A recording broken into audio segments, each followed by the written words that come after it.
Welcome to engineers point online classes. आज का जो अपना सब्जेक्ट है वो है स्ट्रेंथ ऑफ मटेरियल। अलग अलग यूनिवर्सिटीज में इसके डिफरेंट डिफरेंट नाम है, जैसे strength of material, mechanics of solid, strength of material and mechanics of solid. ये सिविल और मैकेनिकल दोनों ब्रांच में कॉमन है। ठीक है, अब इसमें अपन बात करते हैं तो इसमें जो इंपॉर्टेंट टर्म्स है वो है स्ट्रेस और स्ट्रेन, जो अपनी पूरे सब्जेक्ट में यूज में आएगी। तो स्ट्रेस क्या होती है, स्ट्रेन क्या होती है, मैं उसको एक्सप्लेन करता हूँ। तो सबसे पहले बात करते हैं अपन स्ट्रेस की। स्ट्रेस क्या होती है, नॉर्मल इसका फॉर्मूला था फोर्स अपॉन एरिया। जैसे सपोज करो मैं ये कोई एलिमेंट है जिसका डायमीटर d है, इस पर अपन ने फोर्स F अप्लाई किया, तो जो फोर्स लग रहा है तो इस फोर्स को जब पर यूनिट एरिया में निकालेंगे तो अपने पास क्या आएगी, स्ट्रेस।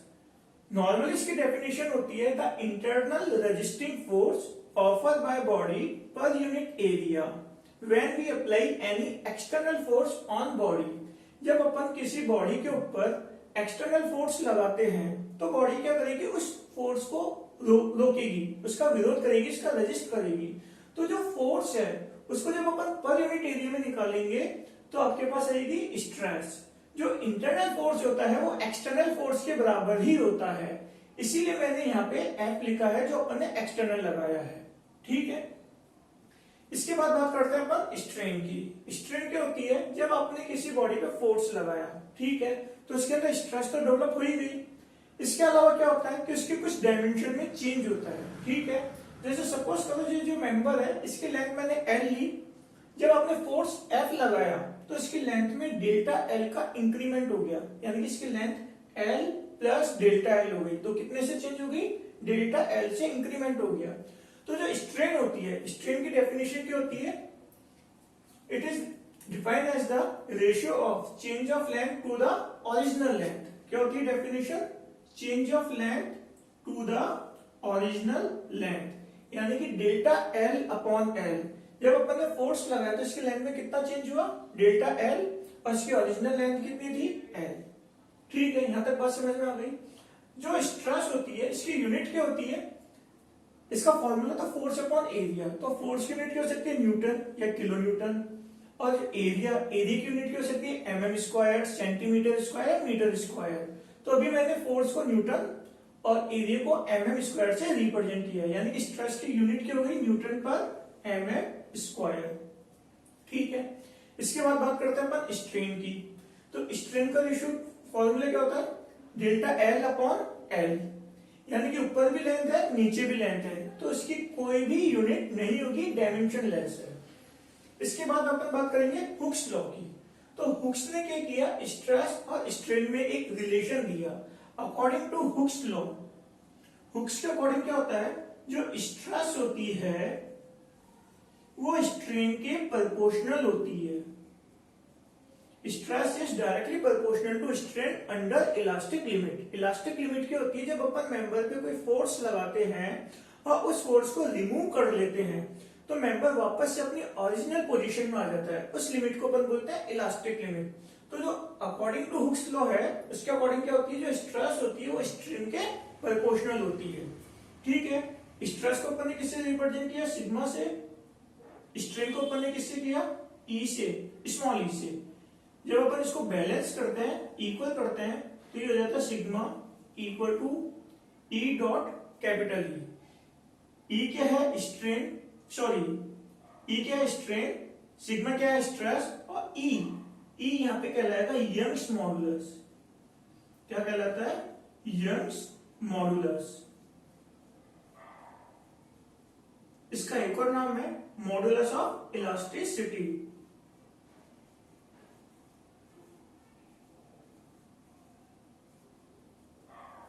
अगर इस मॉडुलस ऑफ इलास्टिसिटी की यूनिट निकाले तो क्या होगी, E इक्वल टू क्या हो जाएगा, सिग्मा अपॉन E हो जाएगा। आपको बताया इसकी कोई यूनिट होती नहीं है, ठीक है, ये यूनिटलेस है, यानी कि जो स्ट्रेस की यूनिट है वही मॉडुलस ऑफ इलास्टिसिटी की यूनिट होगी। इसकी यूनिट भी क्या होगी, न्यूटन पर mm स्क्वायर, किलो न्यूटन पर मीटर स्क्वायर, या न्यूटन पर सेंटीमीटर स्क्वायर, व्हाटएवर। ठीक है, यहां तक बात समझ में आ गई। अब ये जो चीज है अपने पास, ये जो हुक्स लॉ आया है, इससे अपन एक फॉर्मूला और निकालेंगे चेंज ऑफ लेंथ का।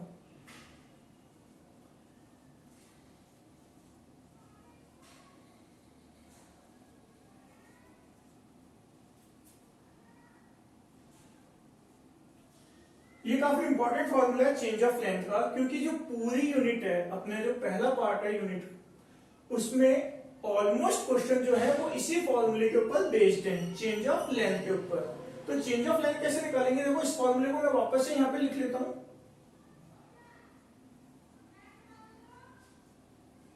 ठीक है, अब स्ट्रेस का फॉर्मूला मैंने आपको क्या बताया था, क्या होता है, फोर्स अपॉन एरिया। तो यहां पर अपन क्या लिखेंगे, एफ अपॉन ए। उसके बाद आ रही है स्ट्रेन। स्ट्रेन का फॉर्मूला अपने पास क्या है, डेल्टा एल, यानी कि change of length upon length, और ये मॉडुलस ऑफ इलास्टिसिटी ई। ठीक है, तो यहां से जब अपन इसको चेंज करेंगे, चेंज ऑफ लेंथ की वैल्यू निकालेंगे डेल्टा एल की, तो ये एल यहां पे चला जाएगा, ए अपनी जगह रहेगा, और ई को यहां पे लेंगे। तो चेंज ऑफ लेंथ का फॉर्मूला क्या जाएगा, एफ एल अपॉन ए ई, और इसकी डायमेंशन क्या होगी, एमएम में हो सकती है, सेंटीमीटर में हो सकती है, मीटर में हो सकती है, वो इन वैल्यूज के ऊपर डिपेंड करेगी। तो मैंने यहाँ पे एक डायग्राम बना रखा है, और एक न्यूमेरिकल से अपन एक्सप्लेन करेंगे कि आपको इसमें चेंज ऑफ लेंथ कैसे निकालनी है। जो भी अपन ने पढ़ा है हुक्स लॉ, और उसके बाद अपन ने चेंज ऑफ लेंथ का फॉर्मूला ड्राइव किया है, तो इस क्वेश्चन में अपन चेंज ऑफ लेंथ निकालेंगे। ठीक है, अब मैं एक्सप्लेन कर देता हूँ क्वेश्चंस को। ये क्वेश्चन है जिसमें अपन को एक स्टील की बार दे रखी है। ठीक है, इसको 3 डिफरेंट पार्ट्स में डिवाइड किया है। पहला पार्ट जिसकी लेंथ कितनी है 1 मीटर, डायमीटर कितना है 40 mm। सेकंड पार्ट की लेंथ कितनी है 0.6 मीटर, डायमीटर कितना है 60 mm। थर्ड वाले की लेंथ कितनी है 1.2 मीटर, डायमीटर कितना है 20 mm। ठीक है, तो जब आप इसमें फोर्स लगाओगे, देखो आपको फोर्स दिख रहा है डिफरेंट डिफरेंट, 100, 180, 200, 120। ठीक है, तो इन फोर्सेस की वजह से इसकी जो रॉड है, स्टील की जो रॉड है, इसमें कितना चेंज है, इसकी लेंथ में कितना चेंज होगा, हम वो कैलकुलेट करेंगे। वैसे काफी टिपिकल न्यूमेरिकल है, लेकिन अगर आपने इसको एक्सप्लेन कर लिया, इसको समझ लिया, तो आपके सारे डाउट क्लियर हो जाएंगे। मेरा जो तरीका है वो यही है कि मैं थोड़ा सा टिपिकल लेता हूं, जिससे इजी चीजें आराम से आपको समझ में आ जाए। तो देखिए करने का तरीका क्या है, मैंने आपको क्या बोला, यहाँ पे 3 पार्ट्स में डिवाइड किया हुआ है, फर्स्ट, सेकंड, थर्ड। तो क्यों ना अपन इनको नंबरिंग कर लें। जैसे इसको मैंने ए, बी, सी, डी नाम दे दिया। ठीक है, अब मैं स्टार्ट करता हूं सबसे पहले फर्स्ट पार्ट से। ये ए बी है, तो क्यों ना इसका डायग्राम बना लें एक बार। ए बी,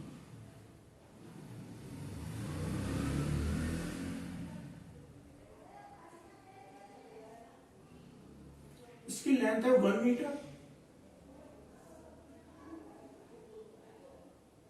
और इसका डायमीटर है 40 mm। देखो इसमें जो अपन को सबसे इंपॉर्टेंट बात जो ध्यान रखनी है वो क्या है, फोर्स की। कोई भी एलिमेंट है, जैसे एलिमेंट है, इसका जो डायमीटर है वो तो वही रहेगा, जो लेंथ है वो वही रहेगी।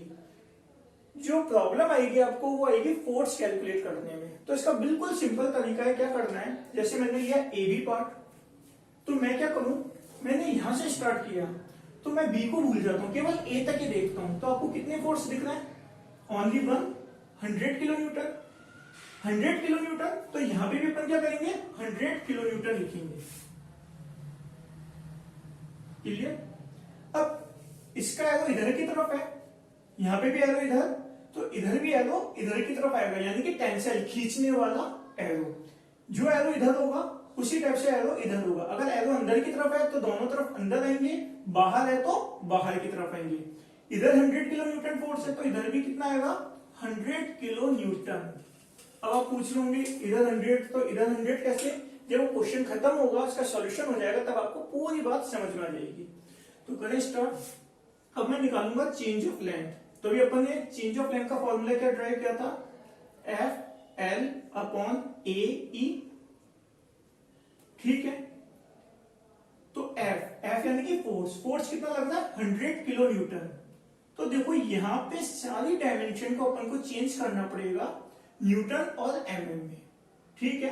क्यों करना पड़ेगा? क्योंकि अपने पास एक तो जो ई है यंग मॉडुलस, इसकी यूनिट न्यूटन और एमएम में दे रखी है, ठीक है। और अगर नहीं भी दे रखी तो नॉर्मली जो अपन जब सॉल्व करते हैं तो सबसे छोटी डायमेंशन में सॉल्व करते हैं। तो फोर्स की जो छोटी डायमेंशन होगी किलो न्यूटन में लेके अपन न्यूटन लेंगे और मीटर नहीं लेके एमएम लेंगे। जब तक क्वेश्चन में मेंशन नहीं होगा, क्वेश्चन में मेंशन है कि मुझे मीटर में चाहिए तो बात अलग है, किलो न्यूटन में चाहिए तो बात अलग है, अदरवाइज अपन न्यूटन और एमएम लेंगे, ठीक है। तो फोर्स 100 किलो न्यूटन। उसके बाद आती है लेंथ। तो लेंथ यहाँ पे कितनी है? 1 मीटर। 1 मीटर को अगर मैं एमएम में चेंज करूंगा तो कितना आएगा? 1000 एमएम। क्लियर? फिर बात आती है एरिया की। तो इसका डायमीटर कितना है? 40 एमएम। तो एरिया का जो फॉर्मूला होता है वो कितना क्या होता है? π/4d², ठीक है। तो पाई 4 और डायमीटर कितना है? 40, यानी कि 40 का स्क्वायर, ठीक है। जब आप इसको सॉल्व करोगे, ठीक है, तो इसका एरिया आ जाएगा 400 पाई।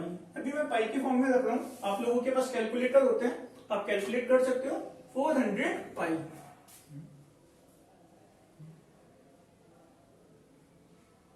ई की वैल्यू आपको क्वेश्चन में दे रखी है 2 × 10⁵। अब आप इसको सॉल्व करोगे तो ये 5 0 1 2 3 4 5, 5 से 5 0 उड़ा दीजिए आप, फिर 2 0 की उड़ गए, ठीक है। ऊपर क्या लगे? केवल 10, इसे 4 2 जा 8 पाई, और इसकी यूनिट किस में आएगी?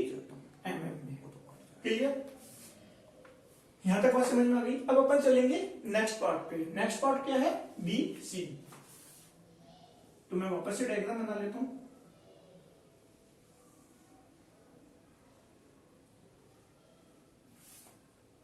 ठीक है। अब मैंने आपको क्या बोला?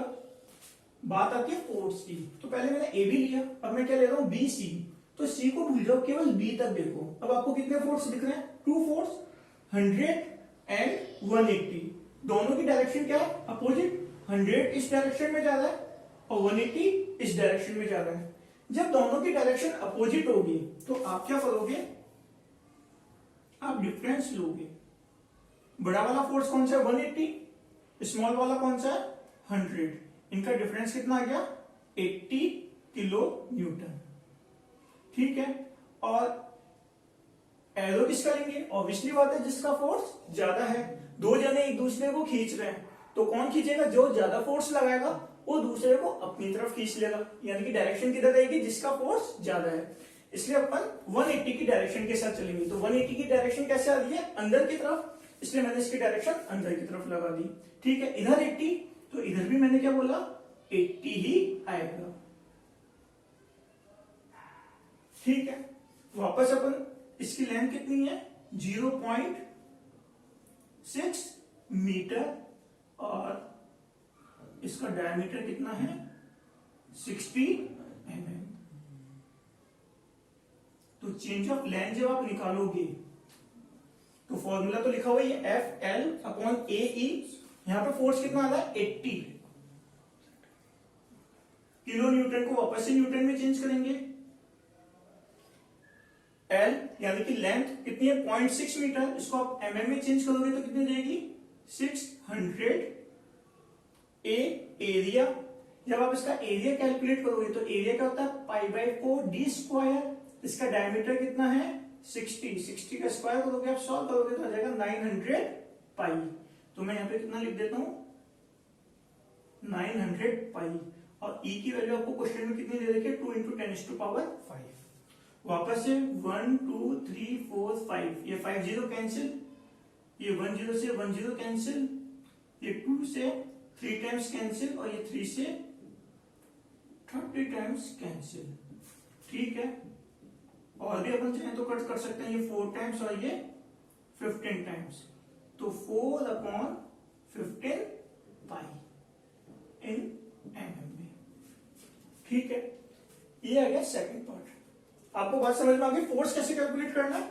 100 180। BC लिया तो C पे हाथ रखोगे, दोनों की डायरेक्शन देखोगे, अपोजिट है, अपोजिट है तो अपन क्या करेंगे, डिफरेंस निकालेंगे, यानी कि 180 में से 100 गया, कितना बचा 80, 80 लिख लिया।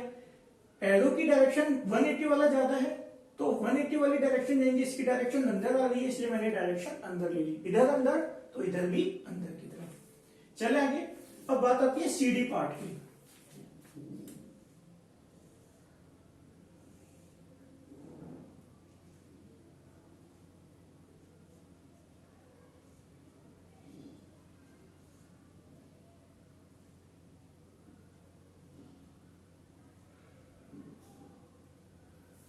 ठीक है, अब सीडी, तो मैं सीडी ले रहे हैं बिकॉज अपन ने इधर से स्टार्ट किया तो डी पे हाथ रख लीजिए। आपको कितने फोर्स दिख रहे हैं, 3 फोर्स, 100, 180, 200 दिख रहे हैं।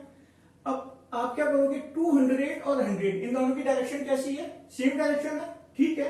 तो इन दोनों को अपन ऐड कर लेंगे, तो 100 प्लस 200 कितना आ गया, 300। और 180 की डायरेक्शन कैसी है, अपोजिट 180। इनको आप जब सॉल्व करोगे तो कितना आ जाएगा, 120 किलो न्यूटन, ठीक है।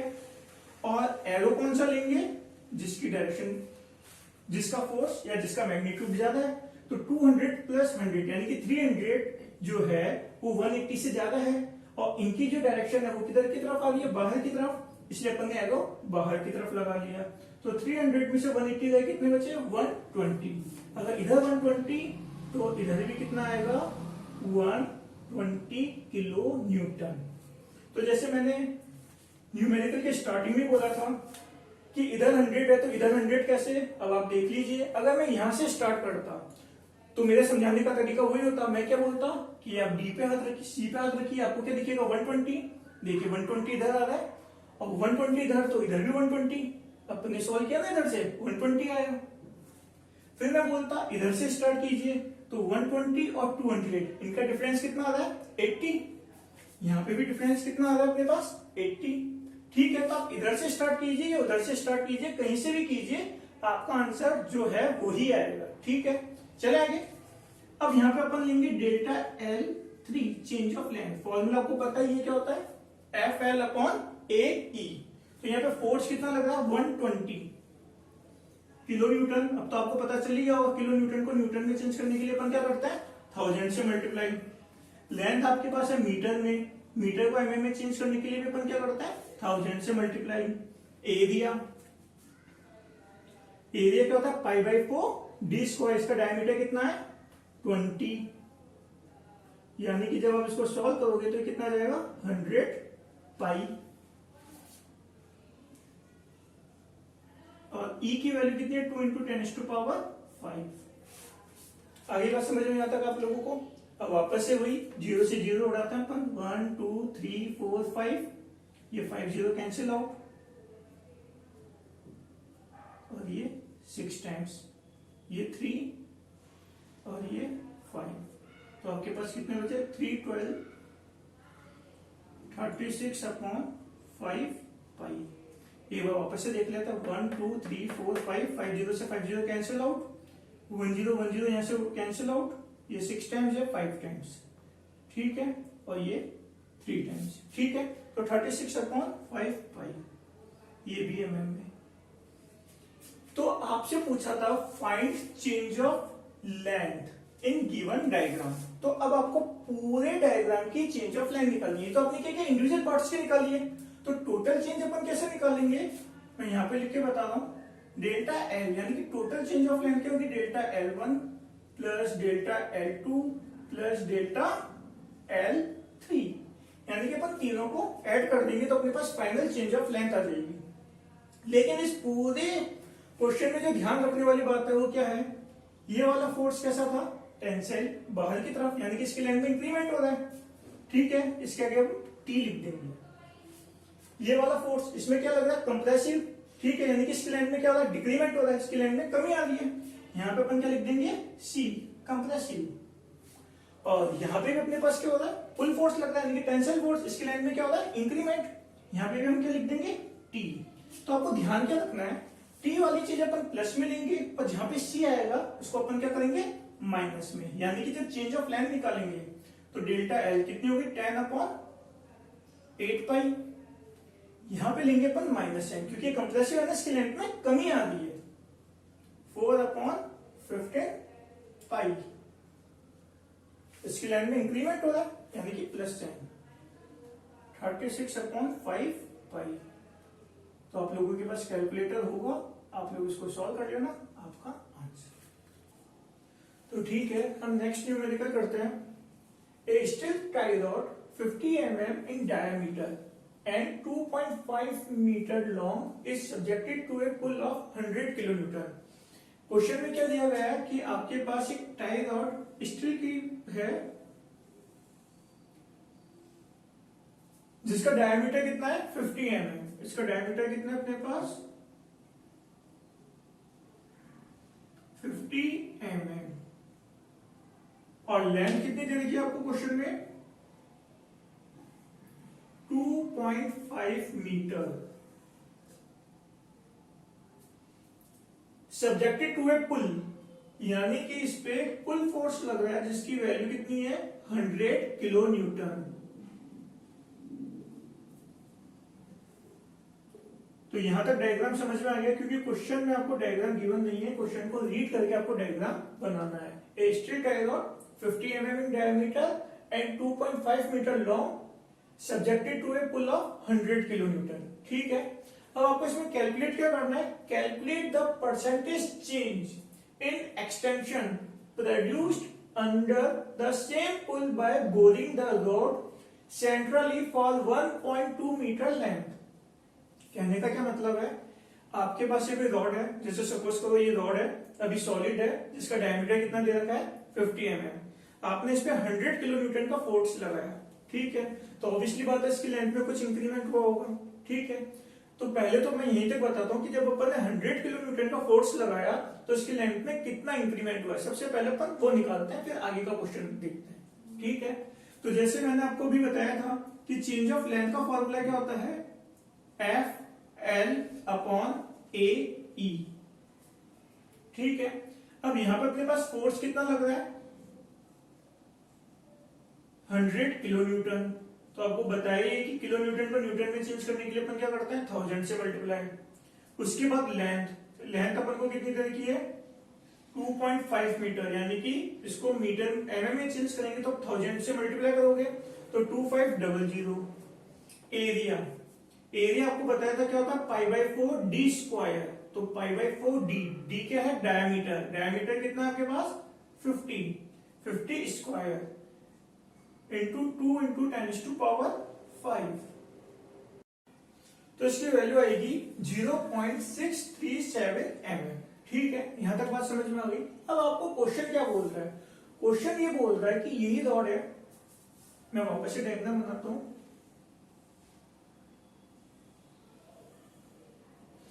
इस रॉड को ये क्या बोल रहा है centrally boring the rod centrally for 1.2 metre, यानी कि इस रॉड को 1.2 मीटर तक बोर किया गया है। तो इसकी वैल्यू कितनी है 0.637 mm। अब इसके बाद क्या बोल रहा है कि आपने सेम पुल यानी कि इतने फोर्स लगाया और उसको सेंट्रली क्या किया बोरिंग किया, कहां तक किया 1.2 मीटर। कहने का मतलब क्या है, ये वाला डायग्राम मैंने वापस से बनाया, इसका डायमीटर कितना था 50, डायमीटर कितना है 50, इसको बोर किया कहां तक 1.2 मीटर। बोर का मतलब क्या होता है, आपने बोरिंग तो सुना ही होगा कि बोरिंग करते हैं कि खड्डा करते हैं, ठीक है ना, होल करते हैं। तो यहाँ पे अपन ने बोर किया कितने mm का किया 25 mm का एक बोर किया, आपको दे रखा है 25 mm इन डायमीटर, यानी कि 25 mm डायमीटर का अपन ने सेंट्रली इसके सेंटर में बोर किया, और फोर्स कितना लगा रहा है अपन 100 किलो न्यूटन सेम पुल, यानी कि फोर्स अपना कितना लग रहा है 100 किलो न्यूटन। तो जैसे मैंने आपको क्या बोला, जैसे पहले सॉलिड थी, मैंने इस पे 100 किलो न्यूटन का फोर्स लगाया तो इसकी लेंथ में कितना एक्सटेंशन हुआ 0.637 mm। अब मैंने इसमें क्या किया होल किया, ड्रिल किया, तो इसमें से कुछ मटेरियल बाहर आया, ठीक है ना, ये होल किया, इसमें से कुछ मटेरियल आया होगा, तो इसकी स्ट्रेंथ में क्या होगी कुछ कमी आएगी, और जब मैं उतना ही फोर्स लगाऊंगा तो ऑब्वियसली बात है कि इसकी लेंथ में कुछ ज्यादा इंक्रीमेंट होगा। ठीक है, यहां तक बात समझ में आ गई कि इस मेटेरियल को अगर मैं चीर दूं, इसमें से कुछ मेटेरियल हटा दूं, रिमूव कर दूं और उतना ही फोर्स लगाऊं, ठीक है, तो क्या होगा, इसकी लेंथ में कुछ ज्यादा इंक्रीमेंट होगा। तो हमको क्वेश्चन में वही निकालना है कि कितने परसेंट इसकी लेंथ में इंक्रीमेंट हुआ। ठीक है, तो करें पर नेक्स्ट पार्ट स्टार्ट। ठीक है, तो यहां पे अपन क्या करें, इसे टू पार्ट्स में डिवाइड कर लेते हैं,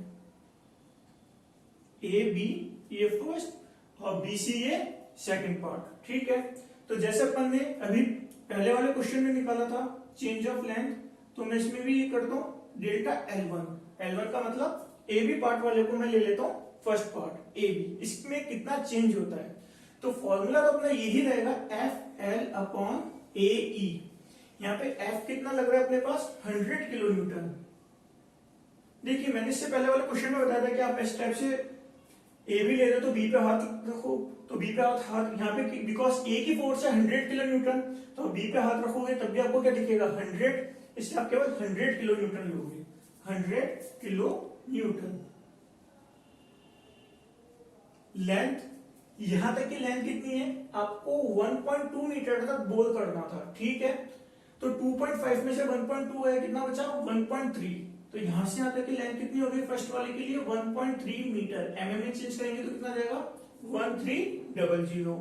एरिया, इसका डायमीटर तो 50 है और ये सॉलिड पार्ट है, यानी कि जो एरिया यहां पे था वही एरिया यहां पे आएगा।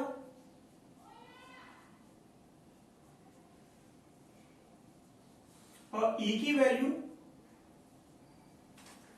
मेटेरियल तो वही है तो ई की वैल्यू कांस्टेंट रहेगी 2 × 10⁵ इसको आप सॉल्व कर लोगे, इसकी